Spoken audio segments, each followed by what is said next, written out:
第11篇福德与智慧。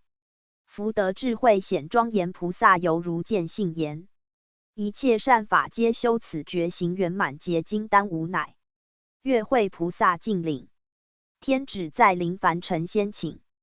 安续书心言文以载道虚心参文字般若。会者名安彼岸之境，此岸一般可。涅盘经云：二种庄严，一者智慧，二者福德。若有菩萨具足如是二种者，则知佛性盖以此二种庄严可以显露法身也。菩萨初发心，修六度万行，具足所有之福德，能显现法身者，得配天下，谓之福德庄严。修习正知见，静静无明，能显现法身者，道贯古今，谓之智慧庄严。六度修行中，如布施等谓福德庄严，般若谓智慧庄严。福德属于利他，智慧属于自觉。故菩萨所行之一切善行，悉摄于此二者之中也。福智二德之重要性既然如此，故大乘般若法之福德，便是无漏福德，智慧又是圆妙智慧，因此福智慧超越一切万法，故言福智无比也。在言福德又有世间福与出世间福之分。世间福者，由善业因缘而来，报由因得，报尽乃堕，此乃有漏之福。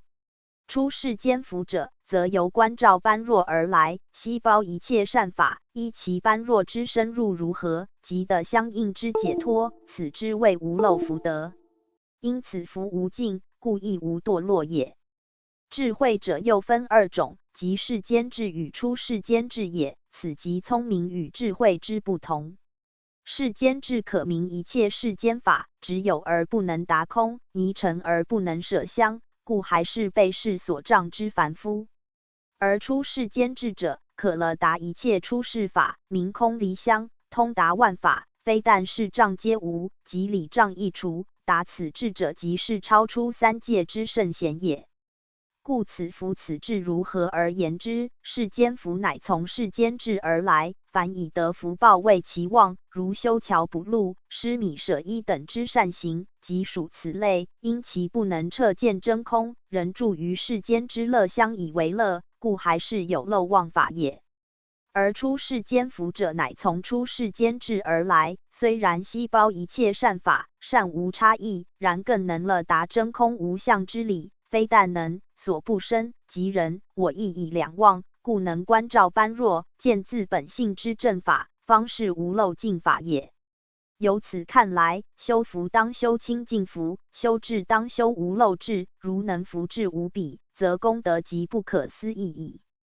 佛云：修一切善法，即得阿耨多罗三藐三菩提。又言：所言善法者，如来说即非善法，是名善法。修一切善法，即修福德与智慧，福达无漏，智真圆妙，故可名得阿耨多罗三藐三菩提。至于所言善法者，即非善法之言，一般修子比较难明。盖如来性中之善法，皆是权宜方便强明之谓善，因善本是自性本觉之直身是率性，故实际是无所谓善与不善之别。此虽是真空无相无上之极意，然佛陀又恐怕众生任执善法既未方便，智而忽略善法，甚至犯了倒空之毛病。故又云：修一切善法，即得阿耨多罗三藐三菩提，以明圣凡不二，有无合一之理。盖善法者，虽是因众生而立之全名，然在一切善法之中，又有了义与不了义之分。如执相助妄之善法，其本为贪求个人之利益而修，此即是有漏善法，而非大乘佛法所当取之。至于离相无助而生之善法，因无妄想贪求，全律本真，真发菩提，故方为大乘修子当行之善法也。由此当明，布施本是菩萨修行六度之一，亦为大乘教旨之所当行，故绝不可废弃，且此中当然包含法施、无畏施、财施三施也。佛云：所言善法者，如来说即非善法者，乃在告诫修子莫执善法，务求福报。能如此者，即可福至双圆，故又云：是名善法矣。悟缘，弟子叩请师母大人甚安。涅盘经云：二种庄严，一者智慧，二者福德。若有菩萨具足如是二种者，则知佛性由此可知。修子欲能明心见性者，必循此而行也。有云：天上无福功德之仙佛，人间无不忠孝之圣贤。原来肯造功立德，中国孝亲，福荫万民者，皆是有智慧之人。盖此二种庄严可显露法身也。但福德要能无穷无尽，必以观照自性佛光方能觉会，否则虽行善法，因执数德，图求福报，终求弃属之中，难脱生死矣。师母，佛经曾举例说明修子必须福慧双修。在印度古时有两位同胞兄弟，哥哥专门修福，弟弟特别修慧，结果两人死后，哥哥转世投胎为王宫里之笨象，每日有人供养食物；弟弟转世投胎为小城之罗汉，沦为乞食为生。此者故事主要勉励后人要福慧双修，两者之间不可偏废，偏废则不能知佛性。佛是福慧双修之最高成就者，修行三大阿快指节所得之福报与慧报，正果报身，两足尊如来。倘若一意偏修福，虽能有所福报，可惜诸如愚蠢之大象一般，生命亦失其意义矣。若是一意偏修慧，虽能有所慧报，可惜诸如饿死之乞丐，生活上缺乏基本之福缘，怎能济世活命，广宣正法？悟缘，弟子常闻，修福总要达至三轮体空，方能证无漏之境，恳请师母大人为于开示。师母，欲明自心，必从福德智慧下手，然不施修福，又必达于三轮体空之境也。三轮体空，浅言之为：一因无不施之执念，二因无所施物之染者，三因无受施人之染念。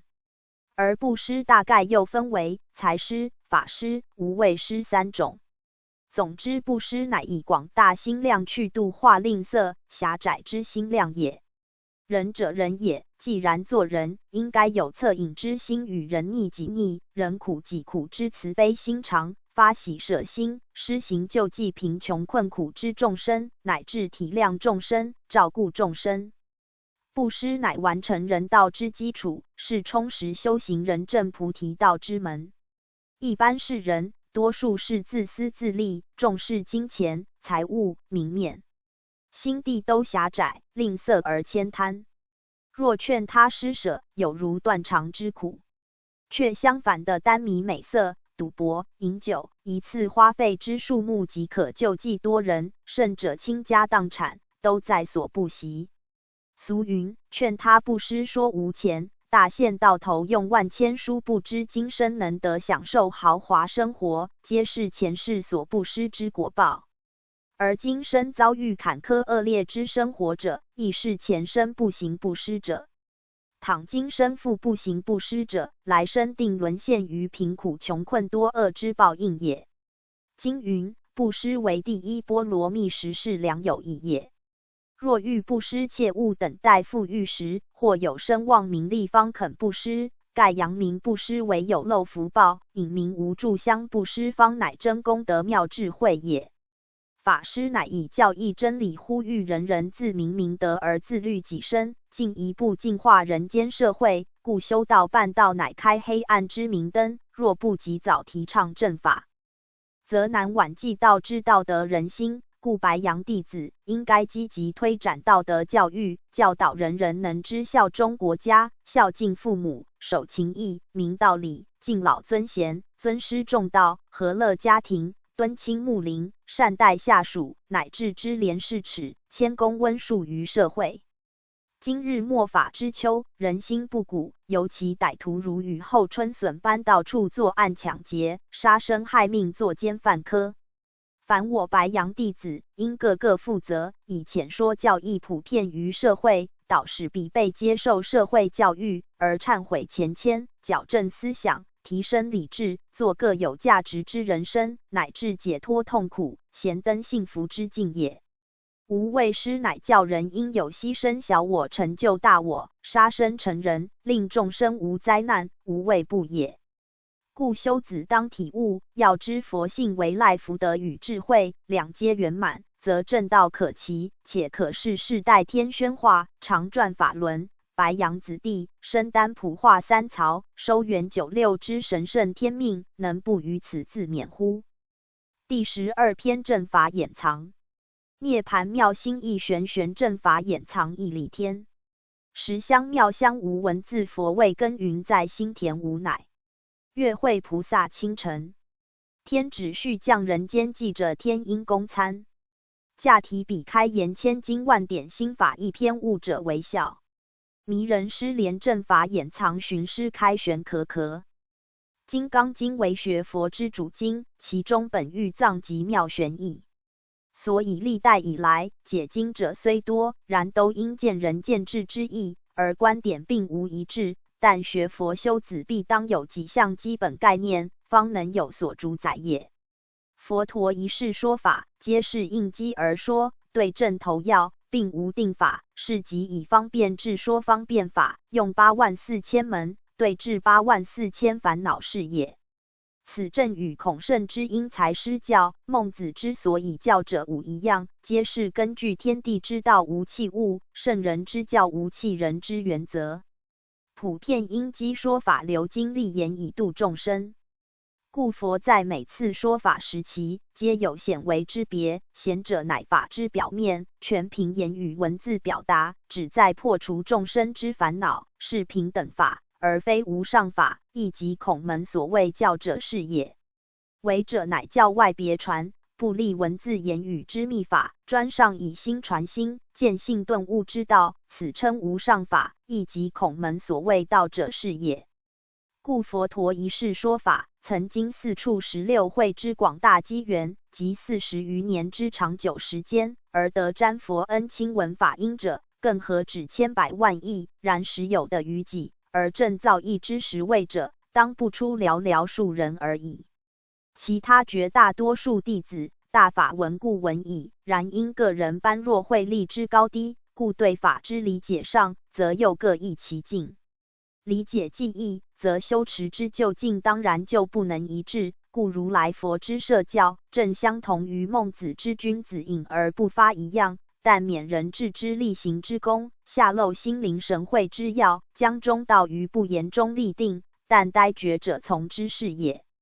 孔圣之言教亦同此去，在其3000弟子之中，各个人之理解和旨趣，当然人人各异，故孔圣便根据事机，遂有德行、言语、政事、文学之设，依其所好，导归其正。然此人是平等法，仍属于教化之内，而出乎此外者，尚有圣门心得之秘法，于不言不录之间，而呆传于大智慧大根基者。故对冉闵之弟子而使成其德，对犹次之弟子而达其才，对樊迟等弟子而达其问。然在此教化之外，尚有一有如实语化之者之心传，而传于言增，以使成其道，是道方为圣门之究竟，并未系死可以之真谛也。然在3000弟子之中，只此2人而已，可见圣人之摄教，因人之才资，是有不同传法者。是以运用语言文字者，乃平等法。在师说平等法之场合中，在密意审查大智慧之弟子，另密传其无上法。佛陀当然对诸菩萨所说以无上法为主，而对善男子善女人所说要以平等法为辅。此即佛陀之两面权宜，教而无弃之道也。故世尊在灵鹫山说法华时，虽经8年之久，弟子号称100万之众，然这仍是平等法之教化而已。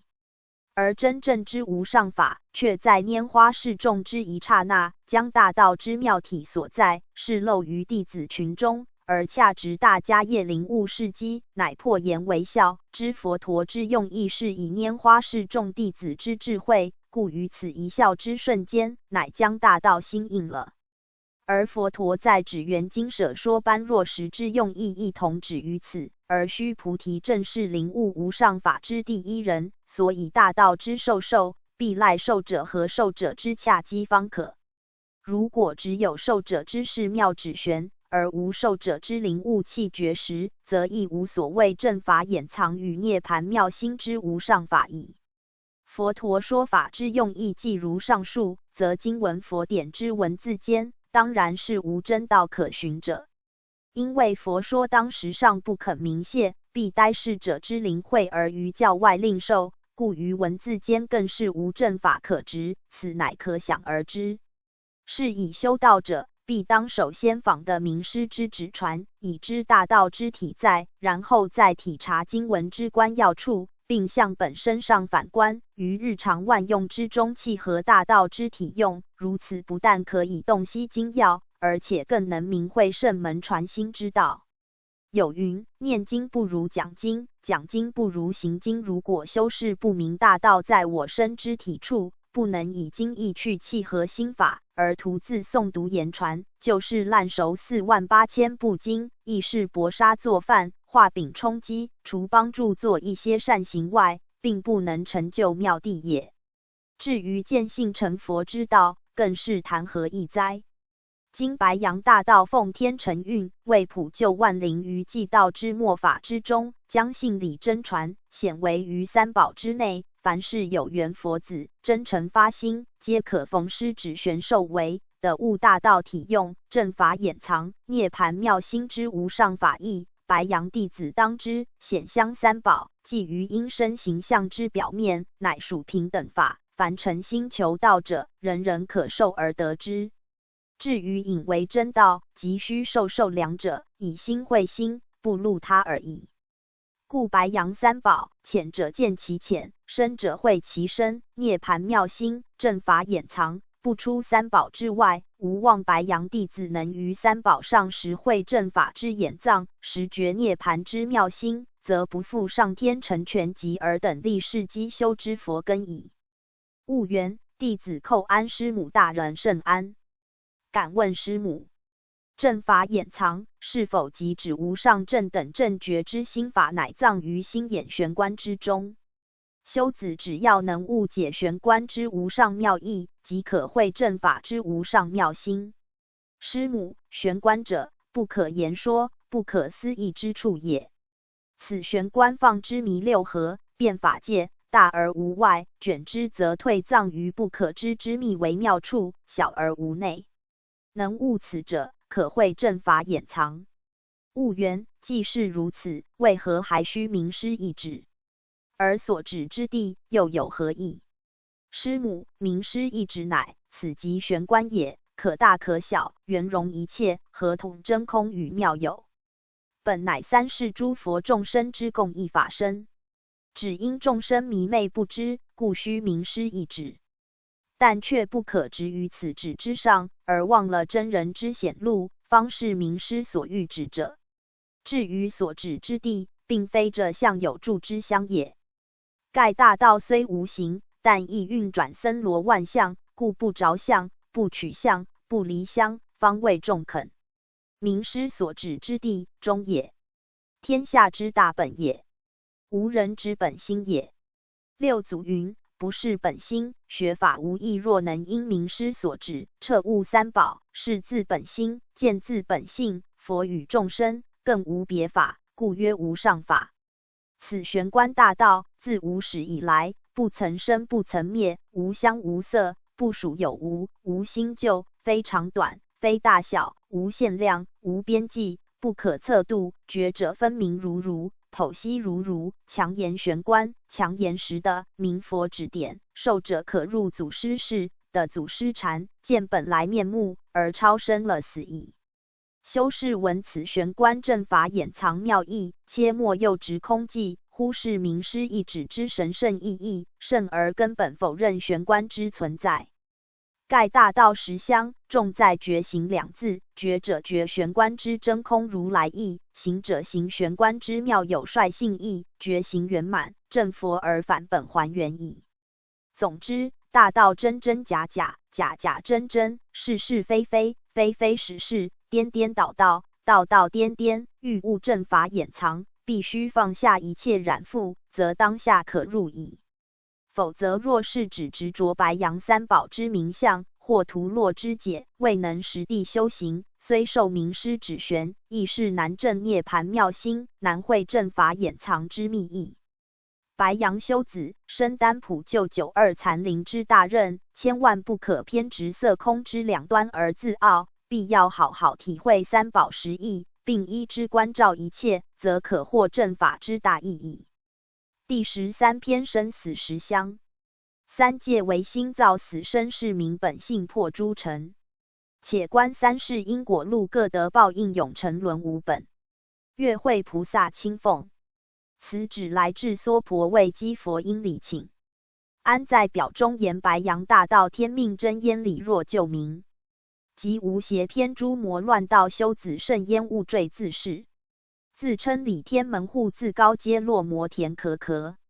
阿难问佛云：如果灵妙光明真如之妙心本来满圆明，那么所有山河大地与草木寒林等等，都是真如自性本源之变化作用，与佛的成正觉之自性同是一体。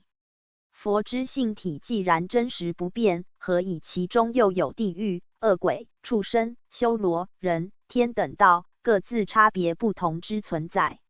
这些差别不同之种类，还是本来自然就有呢？或是一切众生之虚妄习气所生起的呢？所谓地狱等，还是有一定之所在？或是基于各自之业力所生，又各自自然然的去感受它呢？希望加以说明，使将来之众生知道谨慎守戒，纯洁不犯。佛告阿难曰：一切众生自性本体本来实在都是清净之真如，因为妄心动生之见，方发生有虚妄习气之作用，因此就分成有内分外分之现象。所谓内分，就是众生之分内之事。由于爱染一切，发生妄有之情意，情意累积不休，能够产生内在之爱水。犹如现代医学所说之内分泌作用，所以众生们心里一想真修妙味，就会流出口水；心里一想某一个人，或怜或恨，就会眼泪盈眶。如果贪恋追求财宝，心里就发生一种爱嫌，久久使身体光润；心里兼想淫欲，男女二根，自然流出一体。爱的心理虽然有各种差别，却同是业力之流，连绵不断所致。心中之结同样的无法开解，内在被爱水湿润，始终不能升华，越陷越深，自然从此堕落，这就叫做内分。所谓外分，就是众生之分外事，因为追求一切外物与外物，发生虚妄之想念。想念累积不休，就能够生肾气，犹如现代物理学所说之原子电子之放射作用。所以众生们心里严守清净之戒律，全身都会轻安轻快。心里信仰坚定，专一信仰某一形而上之一尊或咒印，就会顾盼自豪，有毅然出众之气概。心里想要升天，梦里就觉得自己在飞升远举。心里存念佛国，圣境就会突然现出；一心侍奉善之事，就会自清其身体与生命。一切想念之心理虽然不同，但是妄想之功能却同是轻轻上升。所以现代心理学认为，思想是脑神经之波动作用，想念继续不止，向上飞动而不下沉，自然有超越之知觉发生，所以称为外分。一切世间之生死相续，生从习惯性之顺路而来，死从变化之流而灭亡。当生命将要终了时，这个人还未完全舍灭了宣气之感触，那时一生之善恶行为，在意识镜像中就会一起显现。死逆生顺两种习气互相交战。如果平生纯粹落在思想中之人，神识就会上升，必定生于天上。此处所谓天，乃代表上升之界说。如果只有心中升华意境，一生间有福德与智慧，以及具有净愿者，自然心境开豁，可以看到十方的境界，便可随愿往生任何一个佛国的净土。如果事情少想多，即使轻举，也不会高远，就会成为鬼仙、大力鬼王、飞行夜叉的行罗刹等，仍然游行于日月所照灵之天下，所去都无障碍。其中若是有人曾发善愿、善心护持佛法戒律神咒禅定等，便能亲往如来之座下。情想平均者，不飞也不坠，就生在人间。于是思想清明者，即是聪明之人；情意忧郁者，即为愚钝之人。情多想少，就流入畜生，重为毛群，轻为羽族。7分情，3分想，就沉下到水轮，身在火边，受猛火炙烤，或身为恶鬼，常被焚烧，同时水也能伤害他，而且没有饮食，如此要经历百千劫之时间。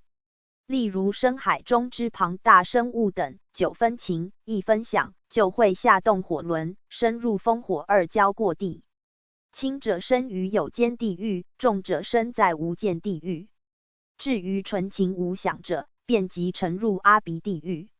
所谓永堕泥犁，不得转生。如果在诚心之中有毁谤大乘、污毁佛之境界，以狂妄而演说佛法，虚贪别人之信施，滥得他人之恭敬，乃至犯了忤逆，又曰五无间业，罪恶极逆于理，故未敢无问地狱苦果之恶业，杀父、杀母、杀阿罗汉，由佛身出血，破和快，十重，又曰12，就会更翻身于十方阿鼻地狱。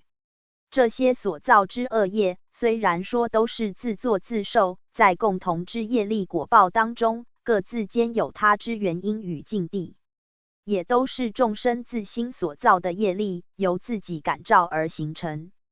这些恶业所形成之果报，都是自性中所起之业力作用，既不从天降，也不是从地而出，亦不是他人所授予，完全是根于自己妄心所招引，也由自己去感受。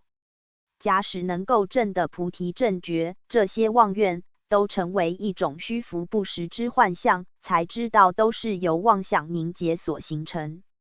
又有一种从人本位，不依自性正觉而修习定慧之正法三昧，却怀有妄念而别修一种法门。他们借着精神存想，以兼顾自身之形骸，而逍遥游乐于山林之中，或者人机所不能到之地方。如此共有10种仙道。一的行仙，修习服食法门，兼顾形骸而不修习，由食物上达到目的，名为的行仙。2非行仙，修习烹炼草木药物之法门，兼顾形骸而不修习，由药物上达到目的，名为非行仙。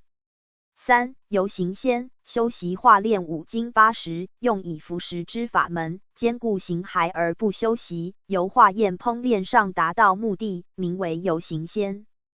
4空行仙，修习吐纳、导引、运行气脉之法门，兼顾形骸而不修习，由瞎练本身精气达到目的，名为空行仙。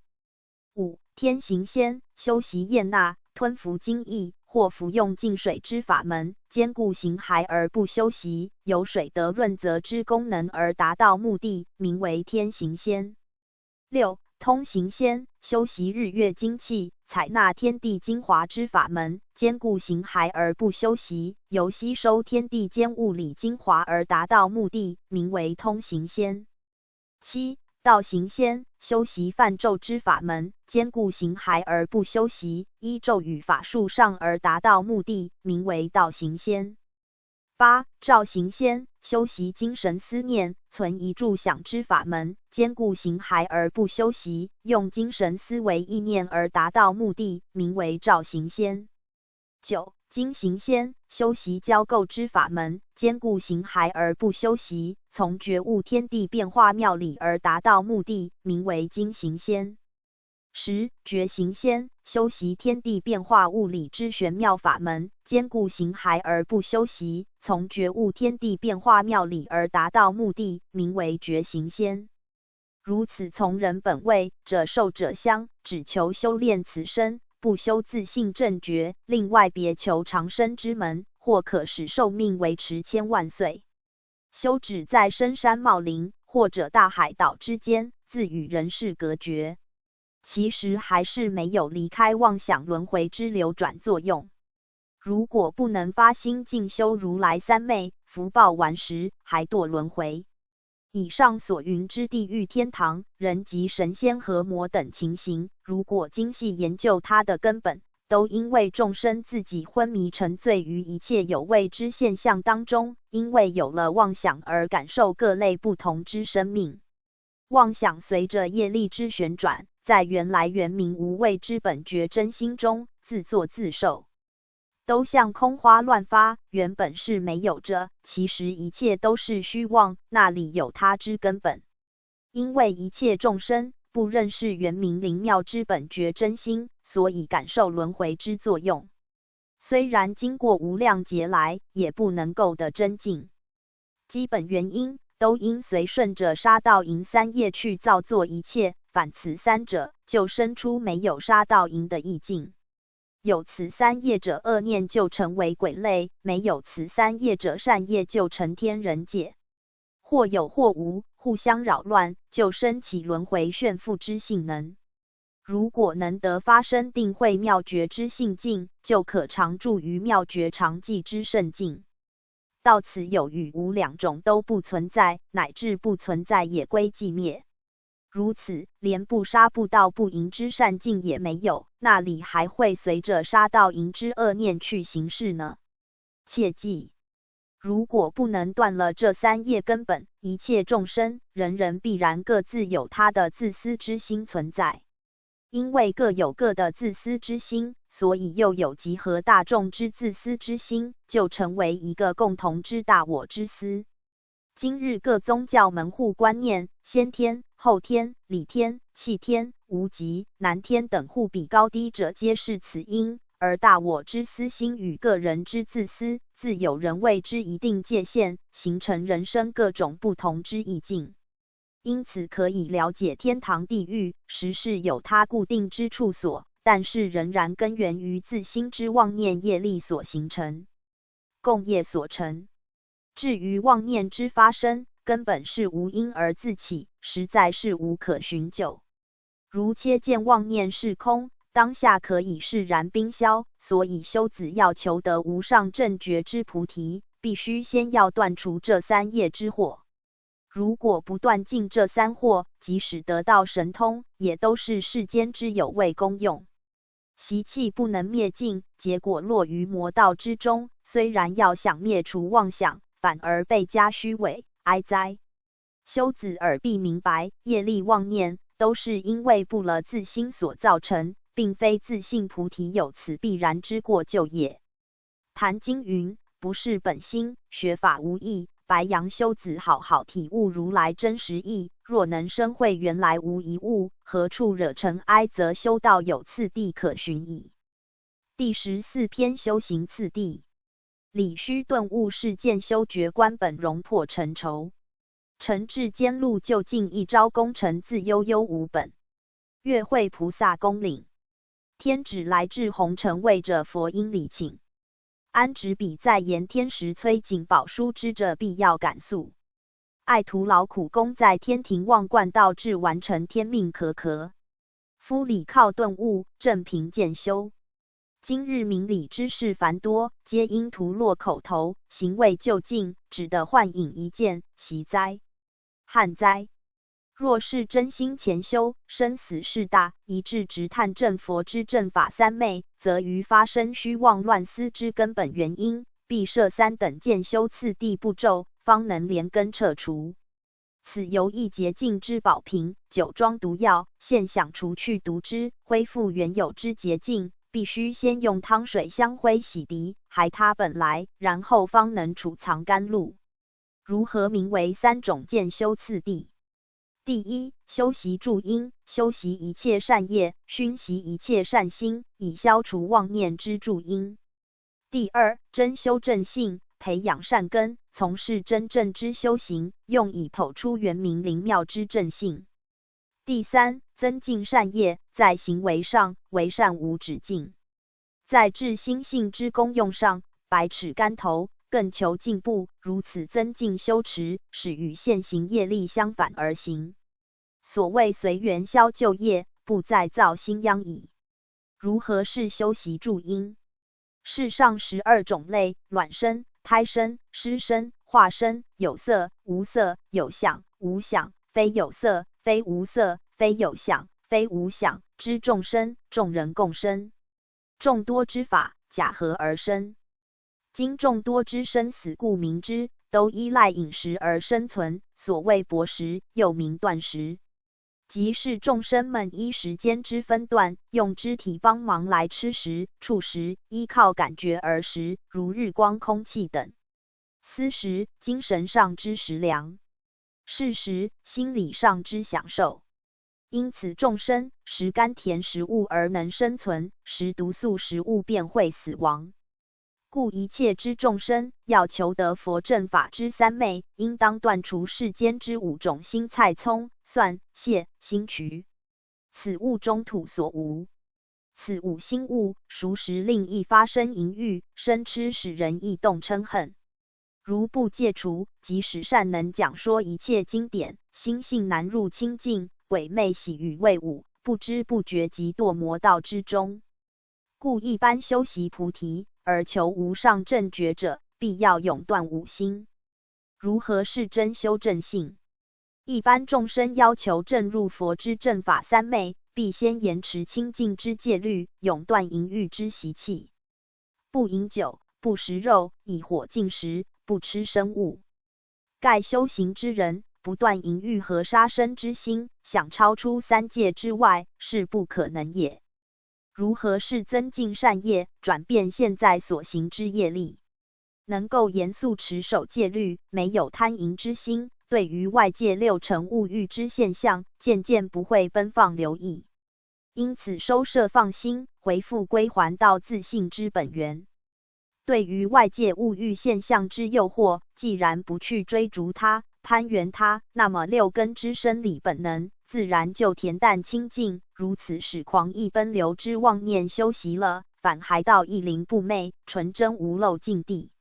6根6尘之作用，既然能不再生起行动之业力，则十方国土之物质障碍就一齐消除，皎然清净。譬如琉璃内悬明月，身心快然，妙圆平等，豁大安稳。而一切佛之圆明清净微妙之密意，皆会在此种境界中明白显现，由此即可获无生法忍。由此再加渐修，则随他所发现之行持境界过程，安立各种次序之圣谓名称和含义。干慧的欲爱之念业已干枯，6根与外界物欲即不相耦合。目前之有限残生，气质已经变化，不再继续发生业习。直心虚明不昧，完全为清明在功之智慧。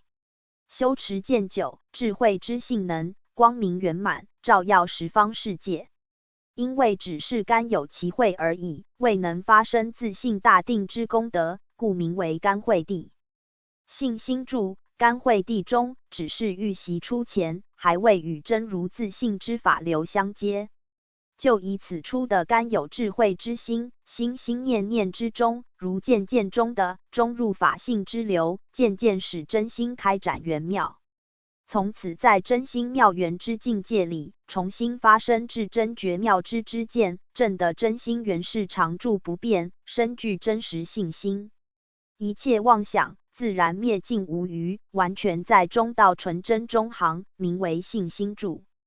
念心住，正的真实之信心，明了一切都能圆通自在，身心内外和中间3处不再会受到障碍，乃至对于过去未来无数劫中舍身受身之一切习气，都在一念之间，现在目前自然记忆不失，名为念心住。精进心，真心灵妙圆满，真经发生变化，无始以来之习气，都融化成为一体之精明妙用，只用此种精明在求进步，入于真境之境，名为精进心。慧心住，真心之精明现前，一切作为，纯为智慧，名为慧心住。定心住，直持智慧光明之境，身心内外，周寂战。在寂静灵妙之中，有如止水成波，经常宁定不动，名为定心住。不退心，在定境中发现清净光明，由定境之光明中深入自性，有进而无退，名为不退心。护法心，此心进入清安泰然之境，始终保持不失，和十方诸佛之气氛相交接，名为护法心。回向心，保持真心寂照之觉明境界，能够生其妙有之力量，回光返照到佛力之慈光，转向佛的境界中安然而住，犹如一对明镜，光明互相映照，其中妙影互相重重映入，名为回向心。戒心住，心光绵密返骸，获得佛之常宁无上妙境之力，安住在无畏之境中，永远不会遗失，名为戒心住。愿心住，住于自在无碍之戒心境中，能够游于十方世界，所去都可随愿，名为愿心住。以上为实性。发心住，若有人用此真实法门，发起以上之实心，心经发生光辉，所举之实心功用，都互相摄入，原成为唯一真心，名为发心住。智的住，心中所发的明净境界，犹如在清净琉璃中现出内在之光明，前面所发之妙心，随时随地都在妙明之心地中航旅，名为智的住。修行住，发心与智的所涉及之一切之见，都得明明了了，遍游十方世界，都无留碍，名为修行住。身贵住，所行与佛相同，感受佛之气氛，犹如中阴身一样，能够自由求得转生之父母，互相感应，入于佛之种性，名为身贵住。方便具足住，既能随时游心于道，犹如出的人身而入胎，已经亲成佛之法统。由此在家修行，如胎儿之完成人形，名为方便具足住。正心住，在静而形容如佛，道心也和佛相同，名为正心住。不退住，身心圆明，打成一片，日日增长，名不退住。同真住，在此增进，佛所具有之时身灵香，一时都得具足，名为同真住。法王子住，逐渐人形完全长成，出胎在世，亲为佛之得法之子，名为法王子住。灌顶住，已经常养成人，犹如国之太子，成年以后，行将继承王位，得到灌顶，名为灌顶住。以上为实住。由身贵住到灌顶住，乃以入人胎为譬喻，在功用上却很实在。不过有些人却把它当成实相来做，兼执为实有境界，实在一悟不浅。此中妙用，为正方知，要到空有双融、智慧双运之实际里的，才解此语。欢喜行，既已成为佛之法子，就具足有无量如来之妙德，在十方世界中，一切随缘顺众生，随缘而度，名为欢喜行。饶益行，善于为一切众生造福利，名为饶益行。无嗔恨行，不但自觉，且能觉他。对于所遭遇之一切烦恼，皆无为惧，名为无嗔恨行。无尽行，于未来无穷之实际里，出生于任何种类之众生中，不受时间空间之影响，名为无尽行。离痴乱行，或演绎，或综合一切各种法门，始终没有差误，名为离痴乱行。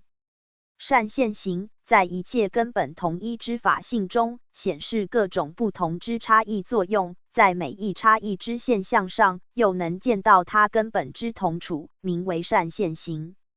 无着行，进而至于十方虚空界所有为成理，在任何一历程中，又可以现出另一个十方世界。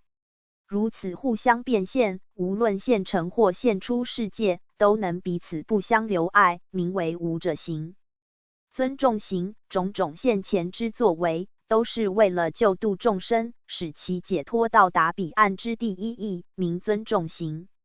善法行如此圆融通达，能够完成十方诸佛之仪轨和法则，名善法行。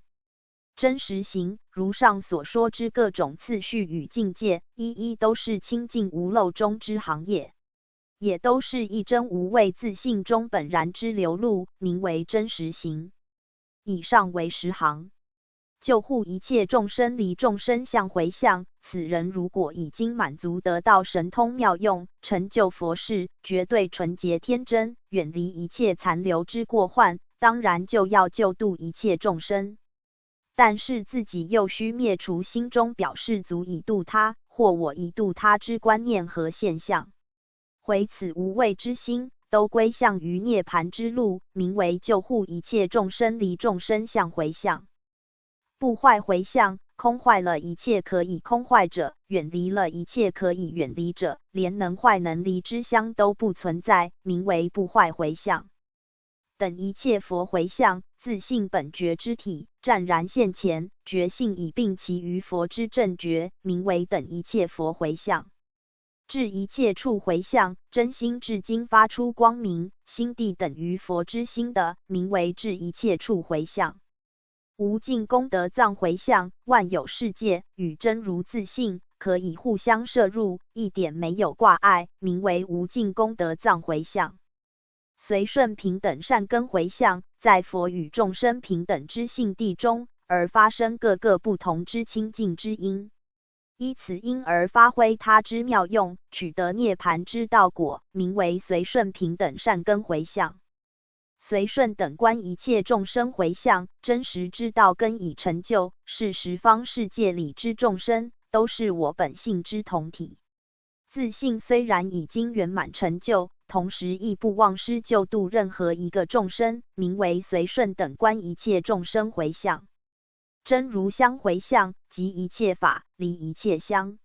于不即不离，一离一即之中，两者都没有执着之心，名为真如相回向。无复解脱回向，真心得到如所如之境界，十方世界一切无碍，名为无复解脱回向。法界无量回向，本来自性之妙德圆成了，所谓法界之边际和数量之观念也灭除了，名为法界无量回向。以上为十回向。上述即是心性修行过程中所立41位清净心地境界之含义。其次还要成功4种微妙圆满之加行。此处所谓加行，是针对以上修治心性之心的法门而言。因为41位之修行次序，大部分专指心性之境界而建立其名称和次序。心地虽然已经得到极高明之境，而在行持之功夫上，还得注意它之功用。这种功夫之功用境界，就名为4加行。以下就基于此，再说明4加行之妙用。4加行，宣的即以道如佛之觉性妙用，在自己心地上用功夫，好像欲出未出，有如钻木取火，火光虽未燃发，而宣气已经流布，就名为宣地。顶的自己心地上已经成就和佛所行所履一样。对于这个气质残留成色之身理之身，外表像是依靠它，其实内在又并不一定依靠它。犹如人登到高山之峰顶上，身体虽然已经上接虚空，入于虚空之中，但是下面还是有些障碍，不能完全离开，就名为顶地。忍的即心即佛，心就是佛。已经证的这个真心不二之绝对真理实境，此心已同于佛道，并且善能得到中道不二之妙用。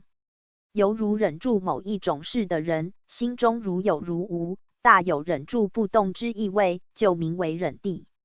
是第一的一切境界和名称数量完全消灭。既无所谓迷，也无所谓觉。迷觉乃二边对待之名词和作用，现在都成为谓物以前之过去甚语。只有在部二的中到第一义地中行，其余都成为无所谓之名词，就名为是第一地。失的、欢喜的，在大菩提中，无上正知正觉，善的通达，决心以通达于真如自性，竟能了解佛之境界，名为欢喜地。离垢的，一切世间出世间诸法差异之性能，都能明了他之同一根源，后来并同一的知性也灭除不住，名为离垢地。发光的，内心净极，自性光明发生，名为发光地。宴会的，自性光明以及正觉圆满，名为宴会地。南胜地，一切诸法之同义，都不可得，名为南胜地。现前的，无畏真如自性，自然发露净明妙慧，名为现前地。远行的，穷尽真如自性之边际，名为远行地。不动的，一心真如，如不动，名为不动地。善慧的，发起真如心之妙用，名为善慧地。法云的，于修习菩萨过程中，从此以往，修习之功用已毕，功德已经圆满，到此方是真正修习佛法正位，所谓慈音妙云，覆涅盘海，名为法云地。以上为修习大乘菩萨道之55位次序境。等觉由凡夫境界，要求返本还原，正的本性真如，必须要逆转生死海中之妄想流。如有一修习行持者，依照上面所说次序，顺行而至于正觉之性海，与诸佛法性相交，名为等觉之位，便和诸佛之菩提正觉相等了。妙觉到了等觉位以后，觉性才获得金刚喻心中大定，由最初干慧的，如是重重觉行圆满，方进妙觉，成无上道矣。以上所说之种种地位，都是用不变金刚之智慧去观察，认识世间事物，皆是如梦、如幻、如漏、如电、如镜花、如水月、如阳焰、如空花、如海市蜃楼。观察认识清楚了，在指定境界中，用诸佛所教慧观，双融双运，而清净修正之，渐次深入，从步步精进之程式上，立此位数。但都是用上述3种渐次增进之方法，修成55位之真正菩提正觉之路。如果能够依此去修观，名为正观。第15篇常因常境与转世成至世间离生灭犹如虚空华至不得有无而心大悲心。一切法如幻远离于心事至不得有无而心大悲心。远离于断常世间恒如梦至不得有无而心大悲心。至人法无我烦恼及耳厌常清净无相而心大悲心。一切无涅盘无有涅盘佛无有佛涅盘远离觉所觉。若有若无有是二悉距离目尼寂静观世则远离身。是名为不取今世后世尽无本。月会菩萨恭领。天指降临东土演着天音仙参。言提笔在谈宣化真传流子悟参末法实际。弥子吃完真修之事觉己心宽哈哈。万有世间之一切诸法，皆是生灭灭生的不停轮转，犹如虚空中之幻华一样，殊有还无。如果离开了生灭之作用，便如虚空，亦无所有。当幻华之作用和现象显在空中之时，便不是无；当幻华之现象与作用消逝了以后，便不再是有。智者了知此中体相合用之原因，自以便解脱成类，常觉不昧，既不执着一切世间是决定的有，也不执着于绝对的无，而且悲悯世间一切众生之愚迷，生起大慈悲之心愿，乃在一切世间随类显现说法度世，拔济众苦。一切诸法生灭无常，犹如梦幻，这一切都是从心意识所变现，如果离开了心意识，便亦无所有矣。智者了知它是在相合用之显现上形成了幻有。但在自体上却都无自性，本自了不可得也。因此能常因常静，悲悯世间之愚迷，生起大慈大悲之心愿，而来教化济度世间。万有世间之一切诸法的存在，都如梦幻似的生生灭灭，在生生灭灭之现象中，如果说它是断灭的无，但它却有相续之作用；如果说它是恒常的有，但它却又是生灭无常。智者了知一切诸法，既不是决定的有，也不是绝对的无，因此能常因常静，悲悯世间之愚迷，生起大慈大悲之心愿，而来教化济度世间。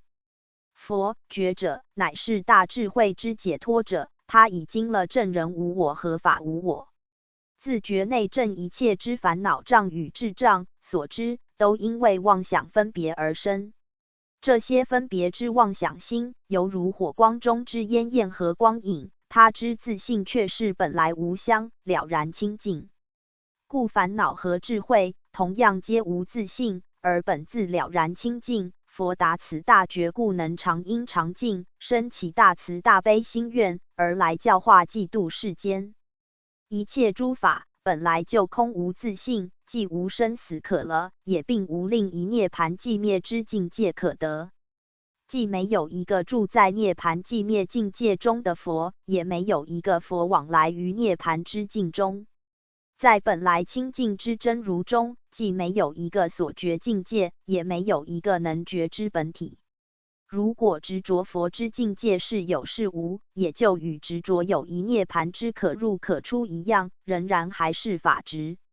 因此必须要远离能觉、所觉二边，了无所住，才是佛法正觉之真实内意，也方能常因常静，兴起大慈悲愿，教化济度在世间众生。佛从本性清净寂寞中静观万法的正远离生灭之作用，不取一法，也不舍一法，只得性自如，这便是即离尘垢，远离复之解脱法门。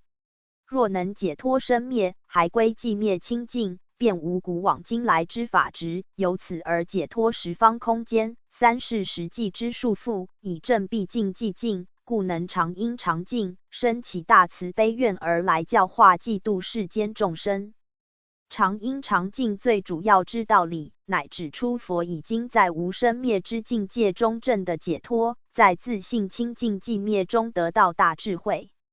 但为了济度世间一切众生出离苦海，仍然兴起同体之大悲、无缘之大慈心。但他所悲的是什么？